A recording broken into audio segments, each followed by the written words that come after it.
Thanks for riding with us. Now let's get back to Road Gang Radio live from New Orleans, not Nashville. Here's Jimmy and Lindsay Lawler. Not Nashville. By the way, she was actually... I got to tell you, for a young woman who just kind of jumped into the fray, she was actually doing some pretty good cold copy reading, making it sound like it was coming naturally to her, and then ran into the break of Nashville. We're still in Nashville. There's a Nashville presence going on around here. The spirit of Nashville has actually arrived in gold sequence in the form of Lindsay LaRue, no more than two, at least emotionally. Is that a fat joke? It is a fat joke, by the way. A fatness of soul. Oh. The fatness of soul, the tasty fatness of soul. All I heard is fat. Well, P-H-A-T, my Okay, sister. fine. Give me some kind of sign, girl. Oh, my baby. Good morning to you from the Fastport Studios in the heart of the Crescent City on Esplanade Avenue under a canopy of oaks. My good friend Lindsay Lawler has come from far and wide to entertain you all down here in the city of New Orleans.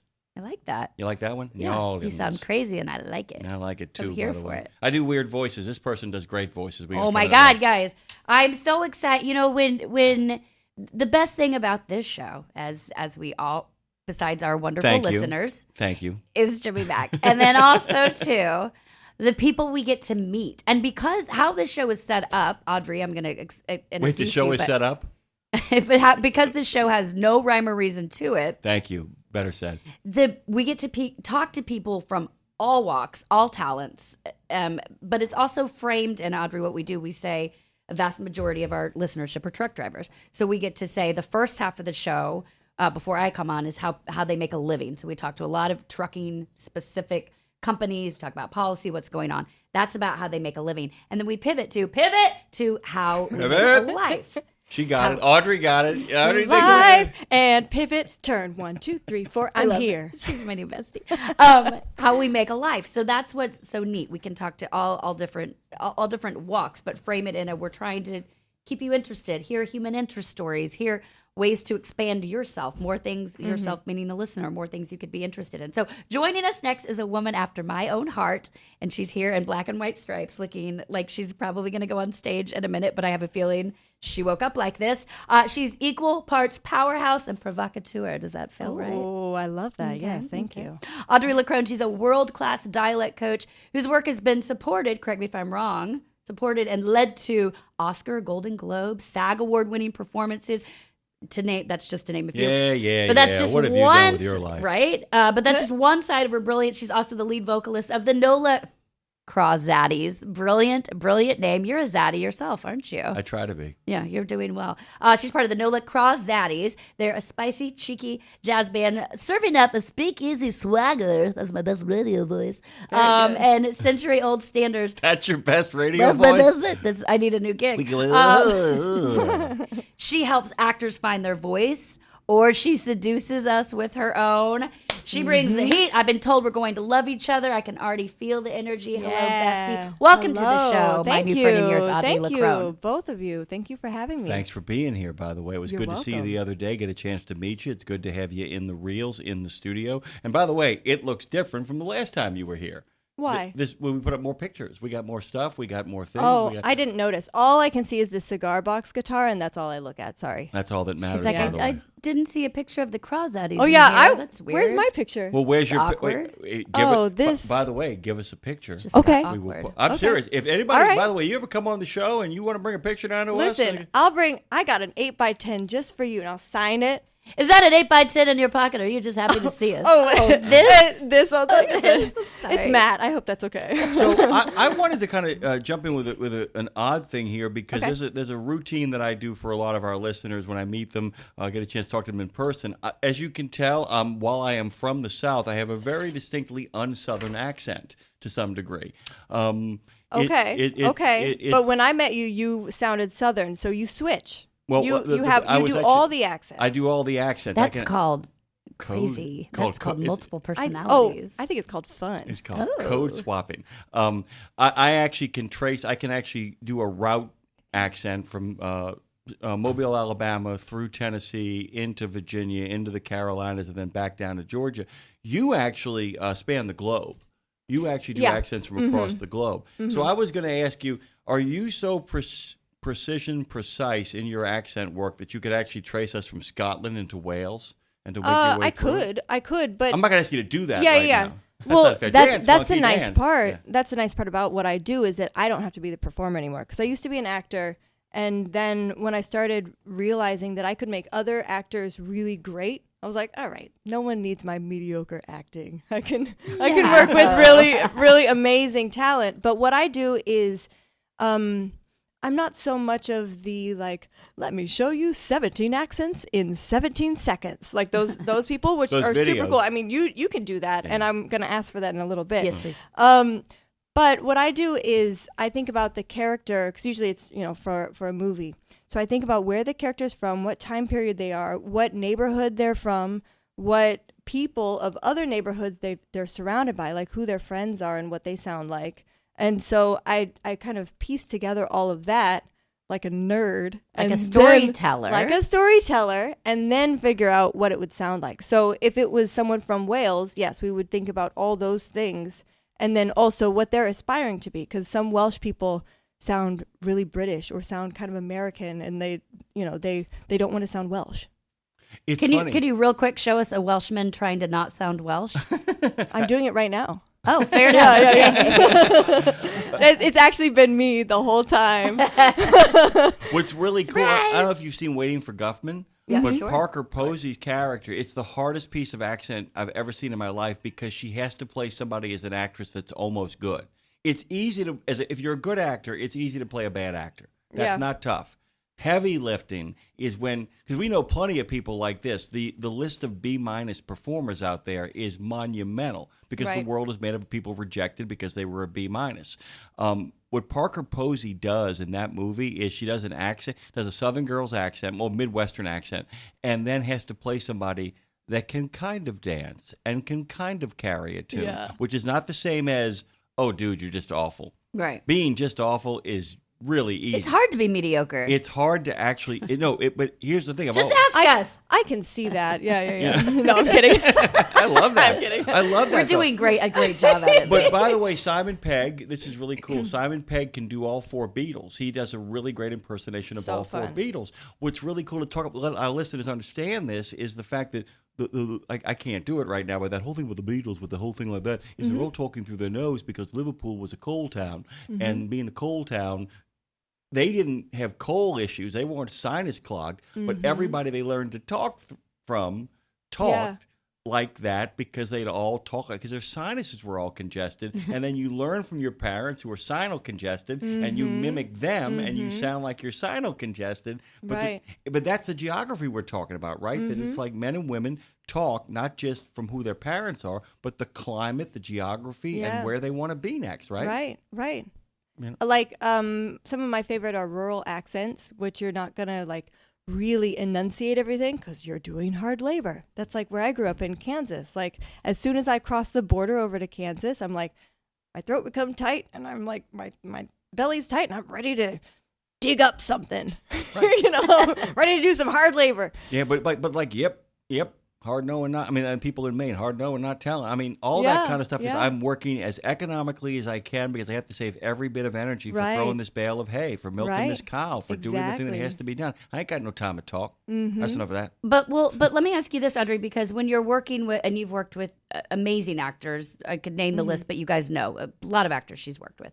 And the idea, though, myself as a singer, I remember there's one woman in particular who, only person I've ever worked with from a vocal coach standpoint. I haven't done a lot because I remember, especially young, feeling so overwhelmed when you get in and they're like, here's 25 things that I want you to think about while you're on stage singing. And I'm like, that's never going to happen. Yeah. And so when I finally, my friend Laura Donahue, shout out, who's a brilliant vocal coach and also one of my dearest friends, when I went to two sessions, I went with her, and then we became friends, and then it felt awkward. But she, it was more like going to a therapy session a little bit. Like we were just talking, and I realized later she was implanting things in me, so that it became second nature. Right. I'm gonna guess that's similar, but how do you do that? How do you make an actor who's already so frickin' self-conscious and trying to please Steven Spielberg? How do you make them settle in and feel comfortable while they're working with you so it becomes second nature? I'm a very intuitive teacher, so I don't teach as much technical things. I used to have a big sign in my office that said, I'm not a licensed therapist. But it is like therapy because I'm going to in 5 minutes, I'm going to feel you out and decide how you learn or I might ask you how you learn as well, but I'm going to figure out how you can learn best and how you can believably talk like someone else under pressure. When you are on set and there's 50 people watching you and time is money and it's ticking away. So there's like the time before that, and then there's the coaching on set too, where usually I'll have, about 30 seconds to give one note. And so I have to go through and scan and say, okay, what would be most helpful? Like Ironheart, the Marvel show just came out, and I helped Anthony Ramos on that. I helped some of the other characters too, but I remember one take, I just went over to Anthony and I was like, hey, you lost your swag. And he was like, what? Like, you lost your swag.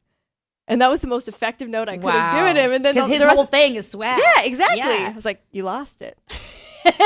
And then the next take, I was like, Stella got her groove back. Anthony got his swag back. We're That's good, baby.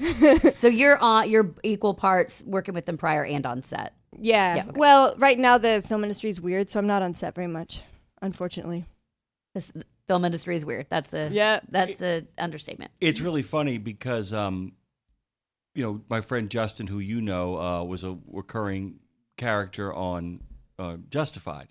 And he would tell me that he actually stole this from Timothy the Oliphant. If you watch him in that show, he's always doing this with his hands. He's always, with his right hand, he's always moving it. And he asked him once, why do you do that? And he says, I feel naked without the gun. He didn't mean that I, as a human being, feel naked without the gun. He means that that Raylan didn't like not being able to have easy access to his gun, and that he would only calm his hand when he'd throw his jacket back and expose the pistol. That's a fun character tick. And that's a real thing, too, is that you work in what, there's a fancy pants word for it from the Germans called Gestus. And a lot of people, by the way, Marshall, who's sitting behind us, has that cigar firmly planted in his mouth.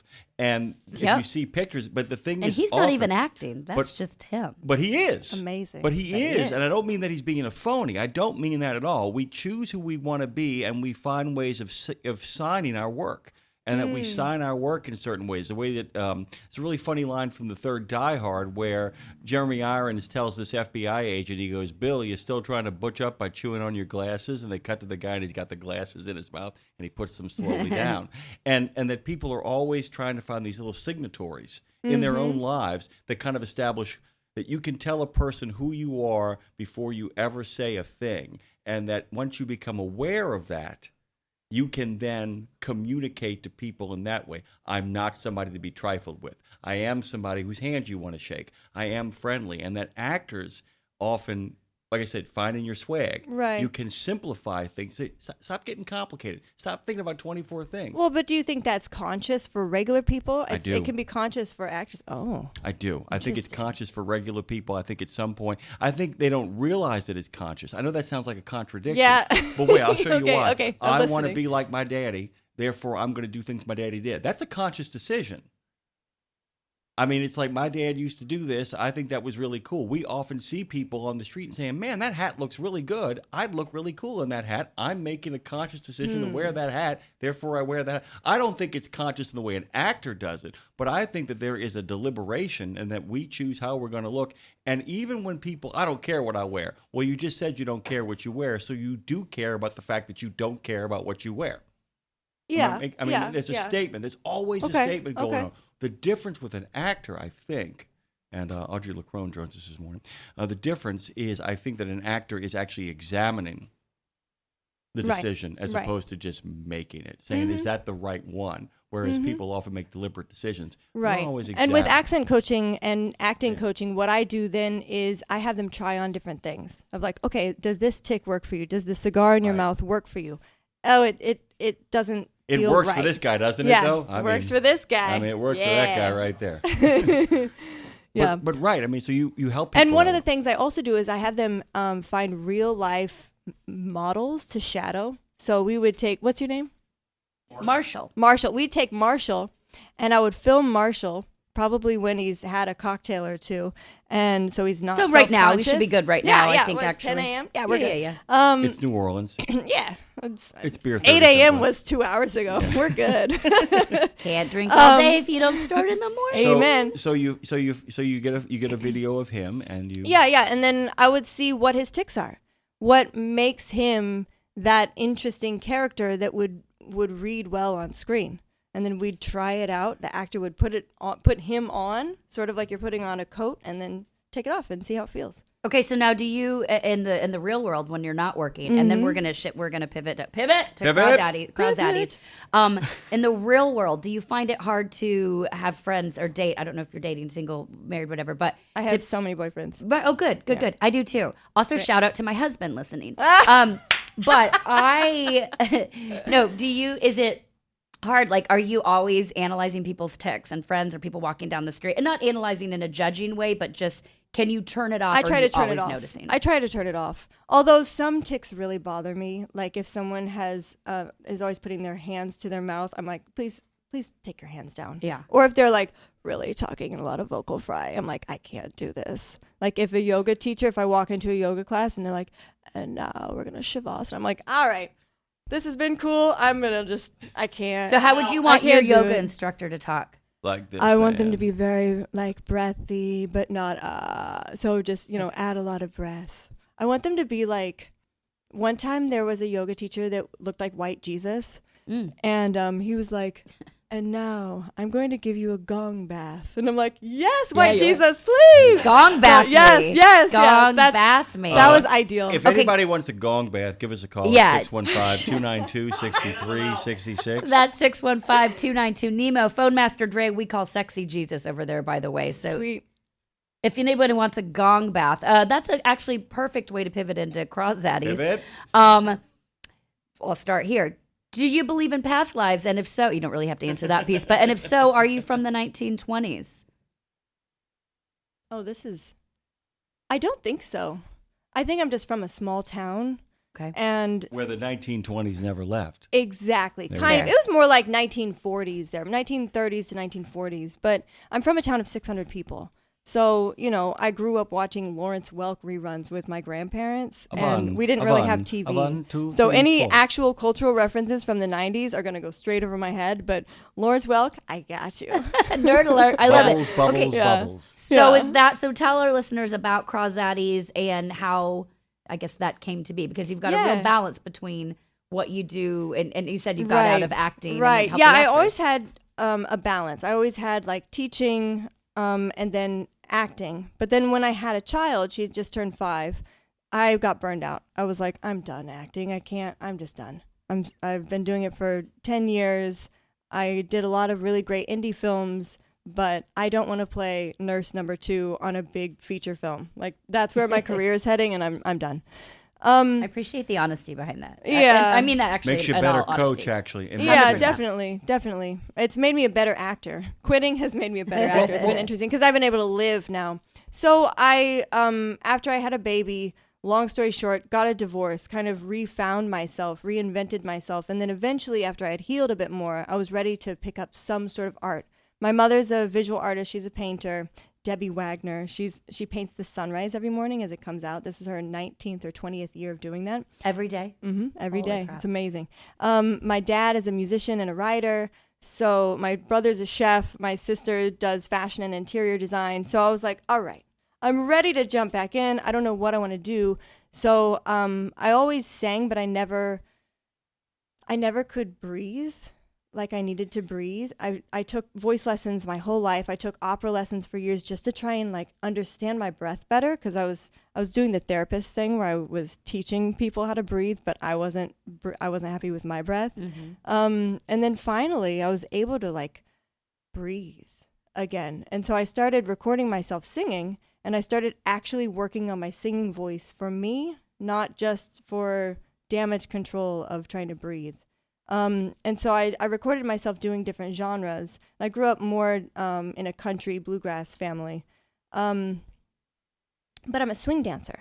So I'm around jazz, and there's so much jazz in town. I love it. I love it so much. So I started singing that and sitting in with people around town. And then actually Chef Desi, who's going to be making the lunch. Can you believe who she's married to? Yeah, no, I'm best friends with her son. I know. So her son is my best friend, and he's a trombone player. He's wonderful. Wes Anderson the fourth, and not the filmmaker. So Wes was like, Audrey, you can start a band, right? I was like, wait, what? I can? Me? What do you mean? I can start a band? He's like, yeah. He was like, in New Orleans, here's how you do it. You come up with a name, you book a job, you book a gig, and then you create a band. And I was like, wait, what? And he's like, yeah, you have one rehearsal. Have one rehearsal with your band and then do it. Yeah, but how do you book the gig if you've? This is so not Nashville, by the way. This is fascinating. I had footage from sitting in with other bands. So I had footage from like sitting in at Spotted Cat or the Jazz Playhouse or wherever. So I had nice footage from nice places with amazing bands. And so I just put that, and I already had taken like cheeky photos just for fun with a photographer friend. And so I had like photos that looked like a diva jazz singer. And so I may drop the Crawzaddies name because it's so silly and just use my name. I'm not sure yet. You should. Well, it could be two separate. It could be, Well, no, they have nothing to do with it. I'm singing like divorce revenge songs and like naughty jazz songs. But the thing is, though, but actually say your full name and then it's say Audrey LeCrone and the Crawzaddies. Yeah, that's exactly what it is. Yeah. I mean, that's fantastic. Yeah. I think that's got a great cadence to it too. Thanks. By the way, and by the way, Lindsay, this is interesting too because what Audrey's saying. I had a rather spirited discussion the other day with somebody who was explaining to me how bands worked. And I realized that for the fact that even though this person has lived in New Orleans, I'm listening to him, I'm going, that's how bands work someplace else. Because here in New Orleans, it's like, show up. Right. In New Orleans, it's a completely different ballgame. So now I have more of a set band because I have a weekly gig. Which is where, by the way? Oh, Bourbon O Bar on Thursdays from 8 to 12. Okay, got it. And I might have to stay till Friday just to catch. Yeah, please do. We can hook you up. I was getting in trouble at one point because my songs were too nasty, even though they're from the 1920s and 1930s. And so they were like, "Can you please do more like soft corner jazz?" And soft corn, not soft corner. No, not soft corn jazz, but soft corner. Oh wait, jazz. so give me an example of one song, like a song that was 1931, "My Girl's Pussy." And how to give me a lyric like a pussycat. There's one pet I like to pet. Every evening we get set. I stroke it every chance I get. It's my girl's pussy. Always plays, always purrs. I love the thoughts it stirs. I don't mind the smell. I added the smell because it's hers. So often it goes out at night, returns at break of dawn. No matter what the weather's like, it's always nice and warm. It's never dirty, always clean. In giving thrills, it's never mean. It's the best I've ever seen. It's my girl's pussy. Okay. Grammy. I'm ready. This final edition of Road Gang. So glad we own the format. Oh, man. Oh my God. That's incredible. And that's the actual lyric. Outside Oh of my a few God. nuances. Some of these old songs. Yeah, this 1931. Yeah, because the Hays Code ain't floating around putting the. Well, and pussycat was more of a common term than to call a kitty cat. Yeah, So sometimes I sing it as kitty. My girl's kitty. It's cute. That's boring. Let's bring back the pussy. I'm sorry. Bring back the pussy cat. Why are you saying I'm sorry? Why are you saying I'm sorry? It's like I'm nervous. My palms are sweating. I know. Okay. I love Lindsay. Like, tell me I'm sorry. It's like of the two of us, which one of us is more concerned about that? My dad's listening, going. My parents are so proud. I love it. No, it's well, great. yeah, and that's what I like to say. It's like I sing those songs, and then I'm like, your grandmother or great grandmother, I just want to remind you, they were getting down. And I'm going to sing the records that their parents found and broke. Like, did you ever get your CDs broken? Oh, yeah. Yeah, these are the records that their parents broke. Hot Nuts, it's another one. It's a good one. Good, give us some lyrics. I was about to say, give us a little. My favorite one is Long John Blues, 1948. Dinah Washington recorded it. It's about sleeping with your dentist. Nice. Well, let's hear it. Yeah. I've got a dentist who's over 7 feet tall. And then, Long John, they call him, and he answers every call. I went to Long John's office, told him the pain was killing. She goes on, he tells her that her cavity needs filling. And he says, just open wide, and I might have to give you some anesthetic. Wow. But then I'll fill you up. I'm definitely staying till Friday. Yeah, so I stay can till go to Friday. The Audrey LeCrone and the Crawzaddies show. Come to the Audrey LeCrone show. Yeah. I'm just going to let it all just kind of sit there for a while. I got plenty to say. I'm just going to let it all just kind of bask in the glow of Long John. That's fair enough. Okay, well, so let's real quick. We've just got a couple of minutes left with you. But by the way. A couple of minutes. We got about 30 seconds. Go Can on. you be on our show forever from here on out? Sure, And please come sure back. Thing. What's a song on your playlist that's out of the realm of any of this? It's like maybe your pump up song if you're driving to a show that would be not in the vein of what you're about to sing. I like R&B. Okay, I'm a big R&B fan. One song that I really love is Rihanna J. She has a song named No Names, KNOW names. Ooh, it's so good. Master Dre knows it. The cool kids know it. All right. And that gets you ready. Yeah, that gets me ready. It gets me like all sexy and like, oh yeah. It's about love at first sight. I am not ready for Audrey LeCrone to leave. Neither. I am ready to do this out of we have to go to a break, though. Thank you all for having me. Oh, my God. The people who take care of us have to take care of themselves. But Road Gang Radio, this final edition of Road Gang Radio. It's been fun. It's been real, guys. Make sure you go over and check out what Audrey LeCrone has going on. You can find her at Audrey LeCrone, LeCrone.com. She also has a great podcast where she's interviewing these actors that she's worked with. It's called The Unmuted Show. You can go to unmutedShow.com and then find her music at NOLA Crawzaddies.com. Of course, she's on Instagram and all the places at NOLA Crawzaddies. You are a delight. Thank you. Both of you are delights. We want to be with you more and more. So let's do it.